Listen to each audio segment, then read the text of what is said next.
খালার চাউলের বস্তা যে প্রবাসী ভাই আমাদের মাধ্যমে দিয়েছে, আমরা সেখানে যেই বলছি আসুন আমাদের সাথে থাকবেন, আসুন আমাদের সাথে। আমরা যাচ্ছি সেই বাড়িতে, আমরা চলে আসছি ইনশাল্লাহ। আসসালামু আলাইকুম। ওয়ালাইকুম আসসালাম। বাজার হ্যাঁ, খালার বাড়িতে চলে আসছি। এই দেখুন খালা, রাবিয়া খালা। রাবিয়া খালার সাথে একটু কথা বলি, আপনারা শুনুন। হ্যাঁ খালা, কেমন শরীরটা কেমন আছে খালা? বাজার আমার শরীর ভালো নাই বেশি।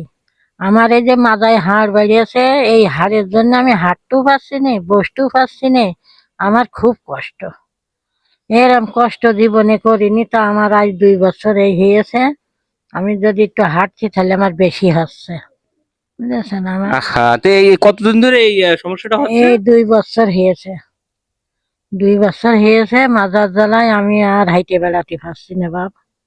আপনারা যে করেই হোক আমার একটু চিকিৎসা করে দেন, নয়তো আমি আর পারছি না।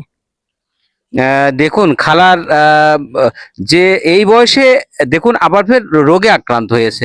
যে রোগে আক্রান্ত হয়েছে, গতকালকে আমরা এসছিলাম, কিন্তু তিনি ডাক্তার বাড়ি দিয়ে গেছিল। তো ডাক্তারের যে দেখাবে সেই শক্তি বা সমর্থন বা টাকা পয়সা কিছুই নাই। তো তারপরেও তো রোগে তো আসলে শোনে না। রোগের জন্য তো ডাক্তারের কাছে যেতেই হয়। গতকালকে গেছিল, কিন্তু কোনো ফায়দা হয়নি। তার দরকার কিছু টাকা।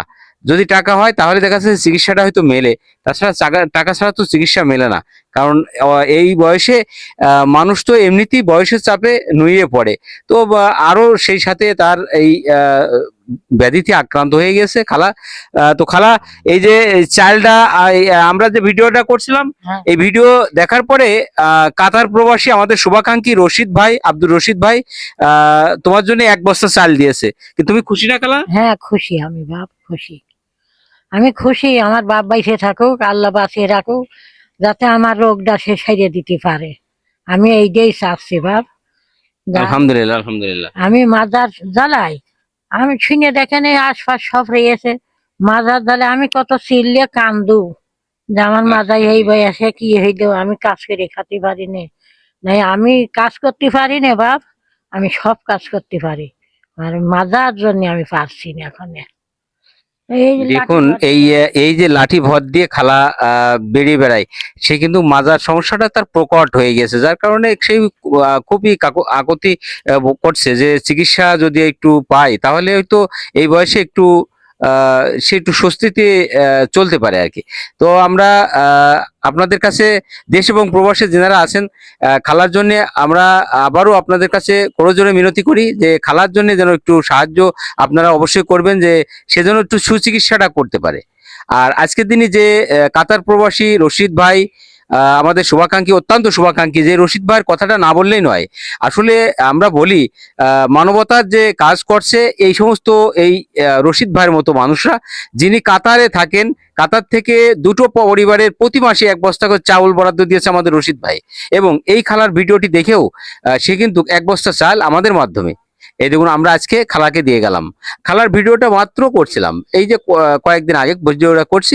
ভিডিওটা দেখা মাত্রই রশিদ ভাই তার জন্য 1 বস্তা চাউল বরাদ্দ দিয়েছে এবং চাউলটা আমরা দিয়ে গেলাম আজকে। এবং আপনাদের কাছে উদাত্ত আহ্বান করলাম যে এই ধরনের মানবিক এই ভিডিওগুলো অবশ্যই বেশি বেশি শেয়ার দেবেন। শেয়ার দিয়ে হলেও আপনারা এই ভালো কাজে সামিল হবেন, যাতে আপনাদের শেয়ারের মাধ্যমে ভালো সহৃদয়বান মানুষের কাছে এই ধরনের ভিডিওগুলো পৌঁছায়, এবং আমরা যেন এই ধরনের বোঝা কাঁধে নিয়ে এইসব অসহায় মাদের পাশে, খালাদের পাশে আমরা যেন একটু দাঁড়াতে পারি। আপনাদের কাছে উদাত্ত আহ্বান থাকবে, আপনারা অবশ্যই বেশি বেশি শেয়ার দেবেন। আর খালা, আমরা তোমার জন্য যে 1 বস্তা চাউল আজকে দিয়ে গেলাম, এবং আবার যদি কেউ কোনো অনুদান যদি তোমার জন্য দেয় অবশ্যই আমরা আসবো। তো তুমি এই 1 বস্তা চাল পেয়ে অন্তর থেকে এই প্রবাসী ভাই যারা আছে এদের জন্য তোমরা অন্তর খুলে দোয়া করো। হ্যাঁ, আমি খুশি বাপ, আমি এটি খুব খুশি।